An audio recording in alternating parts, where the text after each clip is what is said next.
میرا باپ اندریاس گجراوالا کا رہنے والا تھا. اس نے پادری بننے کی تعلیم حاصل کی اور پھر ایک برطانیہ کی شہریت رکھنے والی پاکستانی نژاد عورت سے شادی کر لی جو میری ماں تھی. میں برطانیہ میں پیدا ہوئی تھی اور میری شہرت وہیں کی ہے. میرا ایک بھائی ہے جو کبھی پاکستان میں ہوتا ہے اور کبھی برطانیہ. وہ بزنس کرتا ہے اور یہاں کی مسیحی برادری میں اس کا بہت اثر و رسوخ ہے. میں زیادہ عرصہ برطانیہ میں رہی. میں نہیں چاہتی تھی کہ مجھے نن بننے کی تعلیم دی جائے، لیکن مجھے نن بننے کی تعلیم دی جانے لگی تھی. مجھے تو پہلے ہی سب پسند نہیں تھا، اوپر سے ایک نوجوان پادری میرے جسم کے حصول میں لگ گیا. دراصل مجھے نن نہیں بنایا جا رہا تھا بلکہ ایک ایجنٹ بنانے کی تربیت دی جا رہی تھی. اسی دوران میرے باپ نے میری ماں کو قتل کر دیا. وہ پکڑا نہیں گیا بلکہ وہاں سے فرار ہو گیا اور پھر اس کے بعد ہم نے اس کی صورت نہیں دیکھی. یہ کہہ کر وہ خاموش ہو گئی. پھر کیا ہوا؟ میں نے پوچھا. پھر کیا ہونا تھا؟ ہماری بلکہ میری بدقسمتی کا آغاز ہو گیا. مجھے لوٹ کا مال تصور کر لیا گیا. سب سے پہلے اس نوجوان پادری نے مجھے اپنی رکھیل بنائے رکھا. جب وہ مجھ سے اکتا گیا تو برے کردار کے الزام کے ساتھ مجھے نن تو نہ بننا پڑا، مجھے ایجنٹ بننے کی تربیت دی جانے لگی. میری شکل و صورت دیکھ کر لوگوں کو ورگلانے کی تربیت دی جانے لگی. دوسرے لفظوں میں مجھے تربیت یافتہ طوائف بنا دیا گیا. اسے انتہائی دکھ سے بتایا روہی کیسے پہنچی.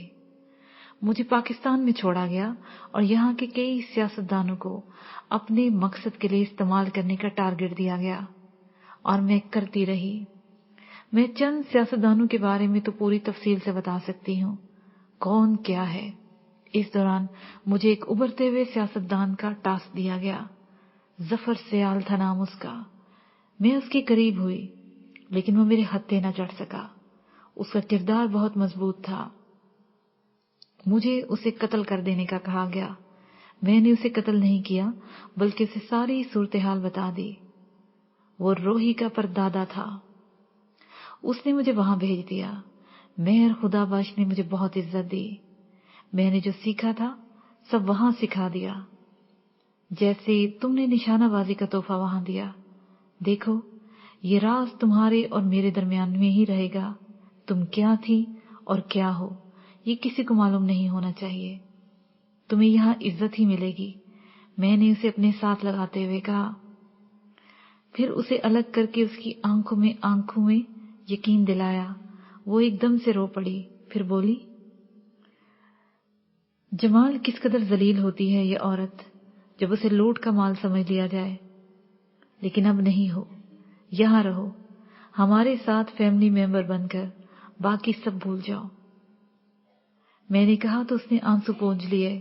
پھر اس کے بعد ہم دیر تک بیٹھے روہی کو یاد کرتے رہے. نیا پیراگراف. صبح کا سورج طلوع ہو گیا تھا. جسپال بیدار ہوا اور کتنی دیر پڑا رہا. سوچتا رہا کہ سندیپ اگروال اور سندھو کو کہاں تلاش کرے. اسے غائب کرنے والی بھارت کی ریاستی خفیہ تنظیم را تھی. اسے یہ تو اعتماد تھا کہ یہاں کام کرنے کے لیے وہ اکیلا نہیں ہوگا. اسے لوگ مل جائیں گے مگر وہ کس سے کیا کام لے. اگر یہ معلوم ہوتا کہ سندھو کہاں ہے تب کوئی پلاننگ کی جا سکتی تھی. اسے تو یہ بھی معلوم نہیں تھا کہ وہ بھارت میں بھی ہے یا نہیں. یہ بھی یقین نہیں تھا کہ وہ زندہ بھی ہے یا اسے مر کر ہی اس کا وجود ختم کر دیا گیا ہو. وہ پھر چاہے ساری عمر ٹامک ٹویا مارتا رہے سندھو سے کہاں ملتا. یہ سوچتے ہوئے اچانک اسے خیال آیا یہ سب کہیں اس کے لیے دھوکہ تو نہیں. اسے ہاں ایک ایسا ٹاسک دے دیا گیا ہے جس کا سرے سے کوئی وجود نہیں. وہ ایک دم سے بے چین ہو گیا. اگر جسمندر نے ایسا کیا تو یہ بہت غلط کیا تھا. کیا اب وہ اس کا دوست نہیں رہا اور اسے بڑے آرام سے راستے سے ہٹا دینا چاہتا ہے. جسپال کو ایسے بہت سارے خیال آتے چلے گئے. ایک دم سے اسے لگا جیسے اگر وہ یہاں کچھ دیر اور پڑا رہا تو کنوتی ہو جائے گا، لہذا اسے یہاں سے اٹھ جانا چاہیے.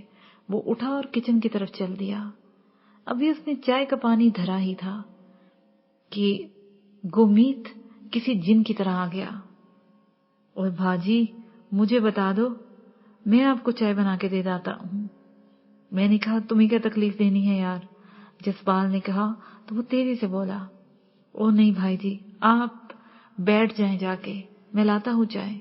मैडम तो भी देर से उठेगी। आप नाश्ता कहो तो वो भी बना देता हूँ। अभी चाय ले आ। ये कहकर जसपाल अपने कमरे की बालकनी में जाकर खड़ा हो गया। वो बाहर के माहौल का जायजा ले रहा था कि गुरमीत चाय लेकर आ गया। जसपाल ने सिप लेकर कहा, यार चाय तो तुमने अच्छी बनाई है। ये कहकर वो चंद लम्हे खामोश रहा, फिर पूछा, यार गुरमीत, तूने कभी सिंधु साहब को देखा है? क्यों नहीं जी?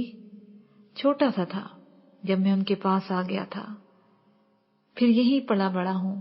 उसे तेजी से बताया तो एकदम से चौंकते हुए बोला, देख, तुझे मालूम है कि मैं यहां क्यों आया हूं। तेरी मैडम को सिर्फ इतना मालूम है कि सिंधु का कुछ पता नहीं। अब हमें तलाश करना है। मुझे ये बता सकता है कि तुझे किस पर शक है? जसपाल ने पूछा। अगर मुझे मालूम होता ना तो सिंधु साहब को अपनी जान देकर भी ले आता। उसने हसरत भरी निगाहों से उसे देखा और बोला, चल तो मुझे ये बता कि सिंधु को सबसे ज्यादा किस पर एतमाद था? वो अपने अहम मशवरे किससे करता था? जसपाल ने पूछा। हाँ, ये बता सकता हूँ। यही चंडीगढ़ का ही एक नौजवान है, सिंधु साहब जितनी उम्र थी उसकी। नाम उसका है सरदार कल्याण सिंह, लेकिन सब उसे कोली कहते हैं, बल्कि कहते थे का क्या मतलब? जसपाल ने चौंक कर पूछा। बिजनेस तो वो पहले भी करता था, अब उसका बिजनेस बहुत बढ़ गया है। वो बड़ा आदमी है, अब सारे उसे कल्याण सिंह ही कहते हैं। गुरमीत ने बताया। यही चंडीगढ़ में होता है या? उसने जानबूझकर फिक्रा अधूरा छोड़ दिया। यहाँ होता है जी। यहाँ की सियासत में उसका बड़ा नाम है। सिंधु साहब से जब दोस्ती थी तब भी सियासत में उसका नाम बोलता था। उसे तेजी से बताया। अच्छा, तुम क्या समझते हो कि सिंधु का सबसे बड़ा दुश्मन कौन था? उसने पूछा। कई सारे थे। कौन सा कोई एक था? हुकूमत के लोग उसके पीछे थे, अंडरवर्ल्ड के लोग अलग, कारोबारी दुश्मन अलग। कोई एक नाम तो नहीं है, गुरमीत ने बताया। अच्छा, तू ऐसा कर, बेहतरीन नाश्ता बना, मैं इतने में तैयार होता हूँ। इस दौरान तूने ये सोचना है कि सिंधु का सबसे बड़ा दुश्मन कौन था, वो कहाँ पाया जा सकता है, बस इतना याद करके बता। जसपाल ने उसे हाली मग देते हुए कहा तो वो सर हिलाते हुए पलट गया। जसपाल ने एक सिरे को पकड़ लिया था। उसे इससे गरज नहीं थी कि उसके आहर में उसे कुछ मिलता भी है या नहीं, उसे तो कोशिश करना थी। उसे न जाने कब से ये सुना था कि चोरी तलाश करनी हो तो पहले उसी जगह से करो जहां चोरी हुई हो। बिलाशुबा वहां से ही कोई न कोई ऐसी राह मिल जाएगी। और अगर चोरी गायब करनी हो तो उस जगह वहीं से भटकाया जा सकता है। वो तैयार होकर नाश्ता कर चुका तो इसी दौरान जसमिंदर का फोन आ गया। लगता है अच्छा खासा आराम कर लिया है तूने। तुझे हाव आ गया या वैसे ही कह रहे हो? जसपाल ने खुशगवार मूड में कहा। यार, हम जिस दुनिया में है ना, वहां लहजे से नीयत पहचानने की कोशिश करते हैं। तुमने फोन नहीं किया, मैंने यही अंदाजा लगाया है कि तुम आराम कर रहे हो। मैंने आराम भी कर लिया और कुछ वर्क भी कर लिया। अब तुम बोलो। जसपाल ने कहा। पहली बात तो यह है कि नेहा के इस ठिकाने के बारे में किसी को मालूम नहीं होना चाहिए। उसके पास फिलहाल कोई ठिकाना नहीं है। तुम जिस कदर जल्दी हो सके यहां से शिफ्ट कर जाना है। दूसरी बात यह कि अभी यहां से निकलो तो सखना झील के जुनूब मगरिब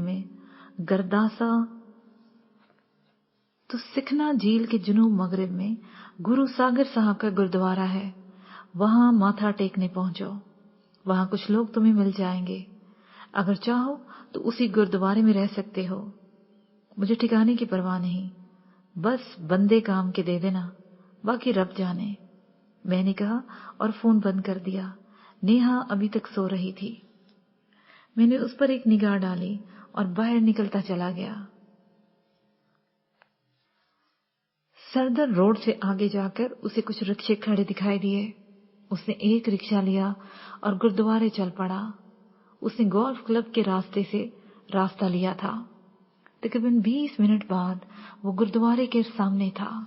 माथा टेकने के बाद वो पलटकर सहन में आया तो एक नौजवान लड़के ने उसके सामने आकर कहा, सत श्री अकाल जसपाल भाई जी।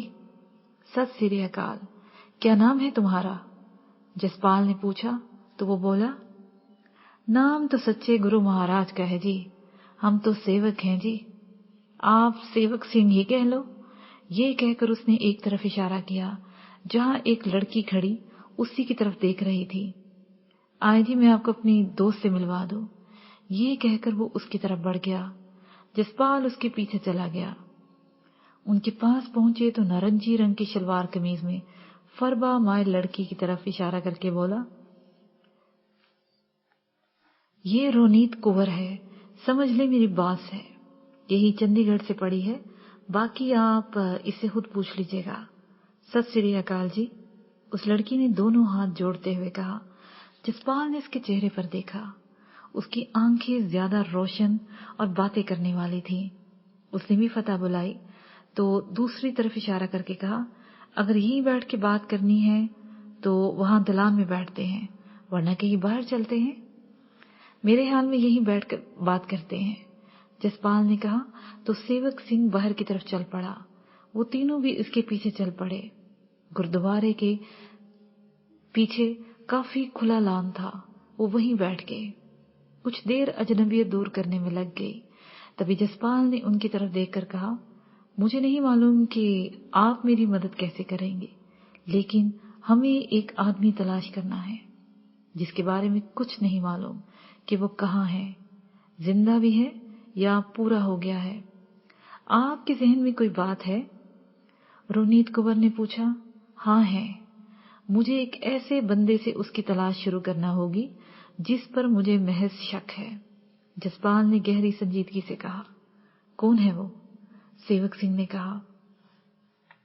वो इस शहर का मशहूर बिजनेसमैन कल्याण सिंह है, मुझे इसके बारे में कुछ मालूमात चाहिए। जसपाल ने कहा तो रोनीत कुंवर और सेवक सिंह ने एक दूसरे की तरफ देखा। फिर रोनीत कुंवर बोली, जो भी मालूमात होंगी मिल जाएंगी। तो फिर आज ही से काम शुरू कर दें, जसपाल ने कहा तो सेवक बोला, अगर आप गुरुद्वारे में रहना चाहते हैं तो बात कर लेता हूं, मसला कोई नहीं होगा, लेकिन अगर आप किसी दूसरी जगह रहना चाहते हैं तो आप हमारे साथ चलें। ये रोनीत कुंवर आपकी मेजबान होगी, चलो। उसने उठते हुए कहा तो वो दोनों उसके साथ चल पड़े। नया पैराग्राफ। वो मेले के आखिरी दिन की दोपहर थी। मैं अपने घर में ही था। उस तीसरे दिन की शाम मेरा इरादा था कि मैं मेले में जाऊं। 2 दिन तक किसी की तरफ से कुछ भी नहीं किया गया था। लोग अमन और सुकून के साथ मेले से लुत्फानंदोज हो रहे थे। अगरचे अवाम को यही एहसास था कि मेले की आखिरी रात वही रक्स और सरूद की महफिल जमेगी, लेकिन कोई भी तवाइफ वहां किसी के यहाँ नहीं पहुंची थी।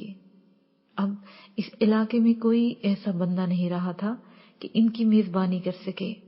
मुमकिन था कि अपने तौर पर वहां कोई आ जाए, इस बारे में कोई कुछ नहीं कह सकता था। शाम का सूरज मगरिब में गुरूब होने जा रहा था। उफक पर नारंगी रंग फैल गया था। मैं घर से निकला और मेले वाले मैदान की जानिब निकल गया। मेरी ख्वाहिश थी कि मैं कुछ देर दरवेश के पास बैठूंगा और मेले को देखकर आ जाऊंगा। जब तक मैं मेले के मैदान में पहुंचा, सूरज गरूब हो गया था। मैंने कार बरगद के दरख्त के पास रोकी। वहां ना दरवेश था और ना ही उसकी गडड़ी। दरख्त की जड़ में चंद ईंटें और राख पड़ी थी। ये देखकर मुझे इश्क के बारे में किसी की तारीफ याद आ गई। उसने कहा था कि बस टूटी हुई रस्सियां और थोड़ी सी राख, یہی عشق ہے. یوں لگ رہا تھا کہ جیسے وہ یہاں سے کسی دوسری جگہ کوچ کر گیا ہے. میں کچھ دیر یوں ہی کھڑا رہا جیسے اس کے ہونے کا احساس کر رہا ہوں. پھر چھاکے کو فون کیا. کدھر ہو تم؟ کدھر ہیں سب لوگ؟ اچھا ہوا تمہارا فون آ گیا یار، میں بھی ابھی تمہیں فون کرنے ہی لگا تھا. اسے تیزی سے کہا. خیریت تو ہے نا؟ میں نے تشویش سے پوچھا. فی الحال تو خیریت ہے، اس نے جواب دیا. تو پھر کیا بات ہے؟ میں نے پوچھا. بات ہی ہے کہ ہمیں تو یہ یقین تھا کہ کوئی طوائف وغیرہ نہیں آئے گی تو ہمیں معلوم ہو جائے گا، لیکن یہاں تو کافی ساری لڑکیاں پوری تیاری سے آ گئی ہیں. سینکڑوں لوگوں کا مجمع ہے. اسے تیزی سے کہا. تو پھر کیا ہوا؟ ناچنے دینے آخر کسی کے پاس تو آئے ہوں گے نا، میں نے سکون سے کہا. یہی تو پتہ نہیں چل رہا. میں نے معلوم کیا ان منتظمین سے، لیکن کسی کو بھی نہیں معلوم. باقی مجھے ان کے ناچنے سے نہیں کوئی تکلیف، میرے خیال میں کوئی شر پیدا نہ ہو جائے. اس کے لہجے میں بھی تشویش تھی. میں نے چند لمحے سوچ کر کہا. اچھا تم کہاں پر ہو؟ میں آتا ہوں. وہ مجھے بتانے لگا. میں نے لوکیشن سمجھی اور فون بند کر کے جیب میں ڈال دیا. اس وقت میں کار کی جانب بڑھا ہی تھا کہ اچانک میری گردن پر پسٹل کی نال آ لگی. میں ایک دم سے ٹھٹک گیا. مڑ کر مت دیکھنا، چلو کار میں بیٹھو. خطرے کا الارم بج گیا تھا. دشمن نے اچانک وار کر دیا تھا. وہ چاہتے تو مجھے اسی وقت گولی مار دیتے، لیکن ایسا انہوں نے نہیں کیا تھا. شاید وہ مجھے زندہ پکڑنا چاہتے تھے. مجھے ایسے ہی موقع کی تربیت تھی. میلے سے چھن کر آنے والی ملگجی روشنی میں مکمل اندھیرا نہیں تھا. میں نے ایک دم سے جھکائی دی اور پلٹ گیا. میرے سامنے ایک اجنبی تھا. اس نے فائر کر دیا. گولی نہ جانے کدھر گئی، لیکن تب تک ایک اور شخص اس کی مدد کو آ گیا. لیکن اس لمحے میں حیران رہ گیا جب میں نے اس اجنبی کو قابو کرنے کی کوشش کی. اسی وقت نہ جانے کدھر سے ایک راکٹ لانچر آیا اور میری کار کے پرہجے اڑ گئے. دھماکہ بہت زوردار تھا. میں نے اس لمحے کو غنیمت جانا اور ایک طرف بھاگ نکلا. میں نے محسوس کیا میرے پیچھے بہت سارے لوگ تھے. دھماکے سے وہاں بھگدڑ مچ چکی تھی. اچانک میرے ارد گرد فائرنگ ہونے لگی. میں ایک دم سے رک گیا. میں نے دیکھا میرے ارد گرد 7-8 لوگ تھے. میں کب تک بھاگتا؟ مجھے ان کا مقابلہ کرنا ہی تھا. میں ان کی طرف دیکھنے لگا تو وہ ایک دم سے آہستہ ہو کر میری جانب بڑھنے لگے. میرے ارد گرد گھیرا تنگ ہوا تو وہ ایک دم سے رک گئے. انہوں نے ایک دوسرے کی جانب دیکھا. پھر ایک موٹے سے شخص نے انگریزی میں دھاڑتے ہوئے کہا. یہ ہمارا شکار ہے. اگر تم لوگ اب ذرا سا بھی آگے بڑھے تو میں لفظ اس کے منہ میں ہی رہ گئے. ایک فائر ہوا تو وہ ڈکارتا ہوا گر گیا. اس کے ساتھ ہی وہ لوگ ایک دوسرے پر فائرنگ کرنے لگے. کیا وہ ایک دوسرے کے مخالف تھے اور سبھی مجھے پکڑنا چاہتے تھے؟ وہ کون تھے جو مجھے اغوا کرنا چاہتے تھے؟ اسی دوران میں نے محسوس کیا کہ فضا میں ہیلی کاپٹر موجود ہے. وہ یہاں کیوں؟ یہ سوچنے کا وقت نہیں تھا. میں ایک دم سے بھاگ نکلا تھا. میری کوشش تھی میں چھاکے وغیرہ کی طرف چلا جاؤں، مگر مجھے راستہ نہیں مل رہا تھا. اچانک ہیلی کاپٹر کی آواز تیز ہونا شروع ہو گئی. میں نے روشنی کی جانب دیکھا. تیز روشنی سے میری آنکھیں چندے آ گئیں. اس کے ساتھ ہی تیز روشنی کا حالہ میرے ارد گرد ہو گیا. میں جدھر بھی جاتا وہ حالہ مجھے گھیرے ہوئے تھا، جیسے وہ روشنی مجھے پر فوکس کر دی گئی ہو. اچانک میرے سامنے ایک بڑا سا جال آ گیا. میں اس سے بچنا چاہتا تھا مگر نہیں بچ سکا. میں اس جال میں پھنس گیا. اگلے ہی لمحے میں فضا میں اٹھتا چلا گیا. میلہ اور میلے کی روشنیاں کہیں بہت پیچھے رہ گئی تھی. تیز ہوا اسے میری آنکھیں بند ہو رہی تھی. ہر طرف اندھیرا تھا. میں جال میں پھنسا جھول رہا تھا. مجھے یہ خبر نہیں تھی کہ میں کہاں جا رہا ہوں اور مجھے اغوا کرنے والے کون ہیں. میرے چاروں طرف اندھیرا تھا اور میں فضا میں جھولتا ہوا جا رہا تھا. वो रोशनी भी गायब हो चुकी थी जो मुझ पर फोकस थी। वो कौन लोग थे और क्या चाहते हैं, इसका भी अंदाजा नहीं था। न जाने कितना वक्त गुजर चुका था। पहली बार मुझे यूं लगा जैसे मैं बहुत बुरी तरह फंस गया हूं। इतनी बुलंदी से अगर मैं गिर भी गया तो मेरा कुछ नहीं बचना था। मैं यही सोच रहा था कि अचानक मुझे ये सदा आई कि तेरा गिरना ही तेरा उठना है। हर जोर वाले अचानक मुझे ये सदा आई कि तेरा गिरना ही तेरा उठना है, हर्ज वाले राह कमा ले। एकदम से अंधेरा छट गया। मुझे किसी तरफ भी सूरज दिखाई नहीं दिया और ना ही उसकी समत का अंदाजा हुआ, लेकिन नीला आसमान मेरे सामने वाज़िया था। मैंने इर्द गिर्द देखा, नजदीक ही बादलों के टुकड़े थे। मुझे लगा कि मैं उन्हें छू सकता हूं। मैंने नीचे देखा तो एकदम से साकत रह गया। नीचे तहद्दे निगाह नीला समुंदर था। मेरी निगाह पड़ते ही समुंदर की पुरसुकून सतह पर हलचल होने लगी। नीली सतह पर सफेद रंग की एक लकीर उभरी, जो देखते ही देखते वो हल्की सी लकीर दायरे में घूमने लगी। समुंदर का झाग उठने लगा। कुछ ही देर बाद वो दायरा एक भंवर में बदल चुका था, जिसमें वुसअत आती चली जा रही थी। वो भंवर इतना फैला कि मेरे सामने समुंदर की नीली सतह एक सफेद भंवर की सूरत इख्तियार कर गया, जिसे मैं गौर से देख रहा था। मुझे यूं लगा जैसे मेरे जाल की रस्सियां एक एक करके टूटती चली जा रही हों। ये एक दूसरी किस्म की मुसीबत थी। यही वो एक लम्हा था जिसने मुझे हौसला दे दिया। उसी एक लम्हे में यह ख्याल आया था कि ये अचानक रोशनी, समुंदर और भंवर ये कुछ और ही है। मैं एक मुशाहदा मुसाफिर शाह के थड़े पर कर चुका था। उसी वक्त मेरी पुश्त पर बाबा जी रोही वाले खड़े थे, लेकिन उस वक्त तो मैं फिजा में मुअल्लक था और किसी लम्हे जाल टूटने के बायस मैं समुंदर में गिर सकता था। और फिर वही हुआ, जाल टूट गया और मैं सीधा उस भंवर की तरफ बढ़ने लगा, यहां तक कि समुंदर की नबी ने मेरे हाथों को छू लिया। मैं समुंदर में डूबता चला गया था। मेरे सामने वो नीलगो माहौल था जो फजर के बाद से सूरज के तुलू होने से पहले वक्त का होता है। मैं सीधा उस भंवर की तरफ बढ़ने लगा। मैं समुंदर में गिरता चला जा रहा था, यहां तक कि समुंदर की तह में मौजूद गारे तक जा पहुंचा। हर तरफ नीलगो रोशनी थी, दूर दूर तक साफ दिखाई दे रहा था।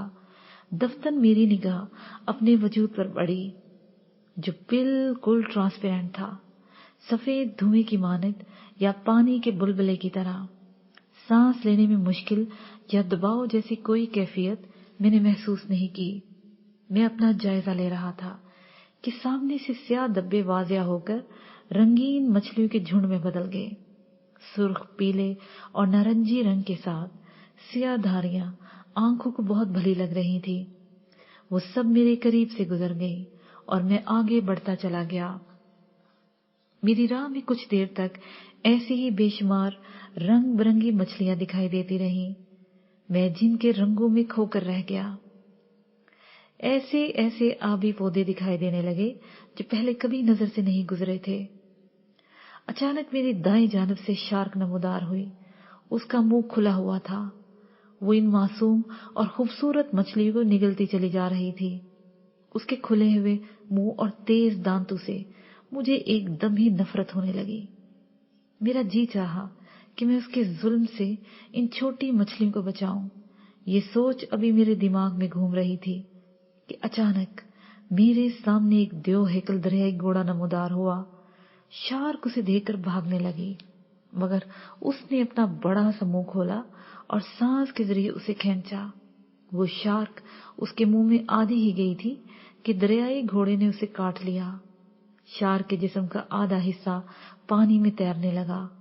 खून के फैलने की वजह से पानी सुर्ख होने लगा। कुछ देर बाद जब पानी साफ हुआ तो शार्क के जिस्म का आधा हिस्सा कछुए जैसी अजीबोगरीब किस्म की आबी महलूक की जद में था। वो इसे लेकर निकल जाना चाहते थे, जबकि द्योहेकल दरियाई घोड़ा पानी ही में लोट पोट हो रहा था। वो कुछ देर ऐसे ही रहा, फिर पुरसकून होकर एक जानब बढ़ गया। मैं भी उस दरियाई घोड़े के साथ चल दिया। वो मेरे आगे था और मैं उसके पीछे।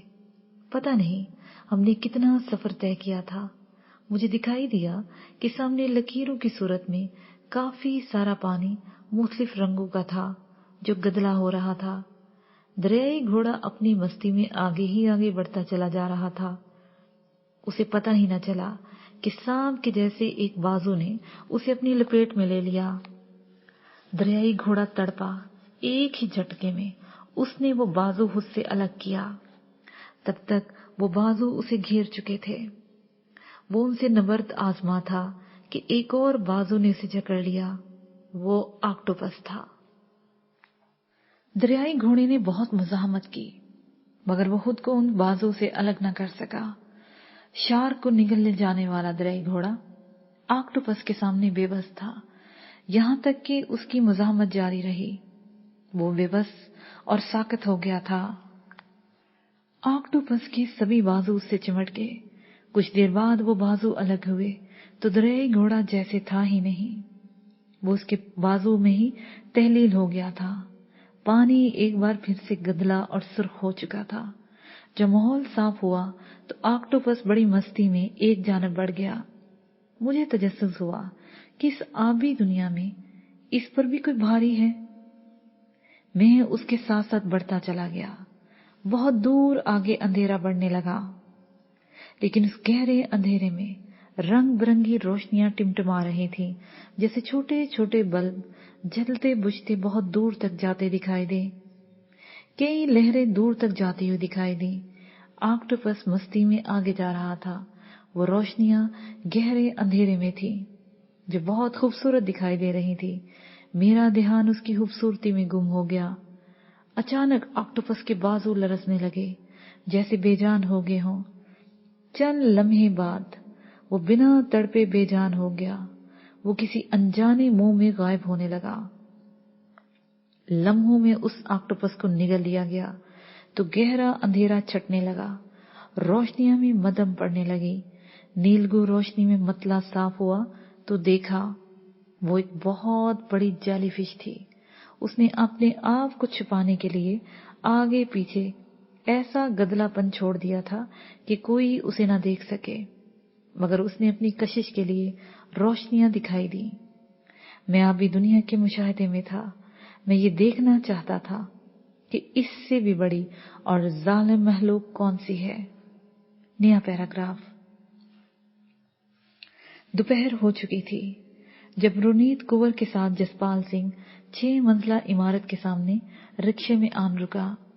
चंडीगढ़ के वीआईपी रोड, जिस पर ऐसी कई इमारतें हैं, उनमें से एक इमारत की तीसरी मंजिल पर रुनीत कुंवर का फ्लैट था। लिफ्ट के जरिए वो दोनों फ्लैट तक जा पहुंचे।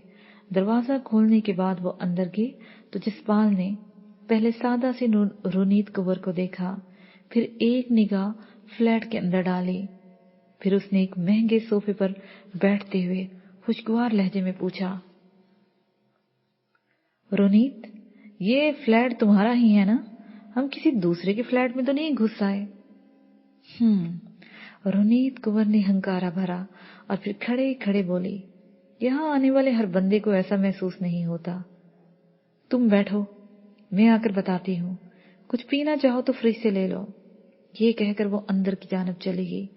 जसपाल ने फ्रिज से ठंडा मशरूब निकाला और दोबारा फिर से सोफे में आ घुसा। कुछ देर बाद रुनीत कंवर जब वापस आई तो उसने शॉर्ट्स के साथ स्लीवलेस टी शर्ट पहनी हुई थी। उसका गोरा बदन ही नहीं झलक रहा था, बल्कि फरबा बाल बदन की चिकनाहट तक का भी एहसास हो रहा था। उसने अपने गैसू पोनी में बांधे हुए थे। वो नंगे पांव उसके पास सोफे की दूसरी तरफ आलती पालती मारकर बैठ गई। तुम्हारा कौन सा रूप असली है? जसपाल ने कहा तो एक लंबा घूंट लिया। दोनों ही, उसने मुस्कुराते हुए कहा।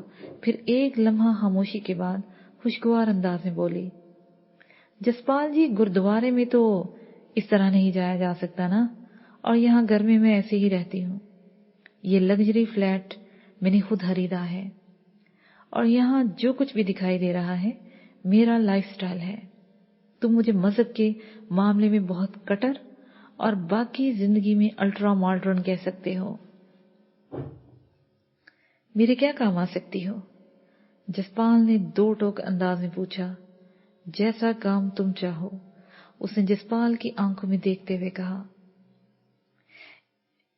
तुमने मुझे इतनी जल्दी इतनी सारी मालूमात दे दी कल्याण सिंह के बारे में। इससे लगता है तुम्हारा नेटवर्क काफी मजबूत है, उसने कहना चाहा। तो रोनीत कौर बोली, नहीं, जिस तरह तुम सोच रहे हो वैसा मेरा कोई नेटवर्क नहीं। हाँ, कॉलेज का एक ग्रुप है जो काफी मजबूत है। उसके लिए मैंने अपनी जिंदगी वक्फ की हुई है, क्योंकि उसके अलावा मेरे पास कोई ऑप्शन नहीं है। मैं अकेली हूँ इस दुनिया में। मैं कंप्यूटर सॉफ्टवेयर इंजीनियर हूँ। हमारे एक प्रोफेसर साहब हैं, वो भी बहुत मजबूत हैं। समझो, वही हमें लीड करते हैं, वही हमारे जिम्मे काम लगाते हैं और हमने कभी उस काम के बारे में नहीं पूछा।